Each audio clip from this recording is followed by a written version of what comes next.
Barn Amhoblogaidd. Mae rygbi yn shit. Rygbi ydy'r gêm mwyaf boring sy'n rioed i bodoli ar y blaned yma, a dwi'n cynnwys chess yn hynny. Mae pobl yn digon hapus i ddod lawr ar y train sy'n packed, i dalu llwyth am docyn i'r gêm, a wedyn hyn o mwy i fynd i'r hotel. A'r unig beth maen nhw'n dod lawr i wneud ydy gwylio 30 o bobl yn rhedeg at ei gilydd am 80 munud.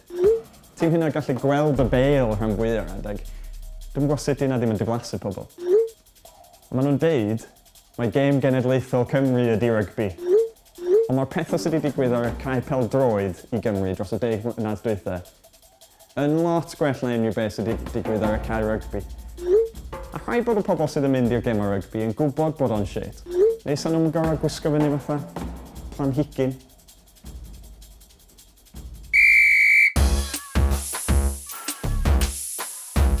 Cytuno, anghytuno, gadewch ni wybod yn y sylwadau. Ac os mae gen chi farn amhoblogaidd, gad ni wybod.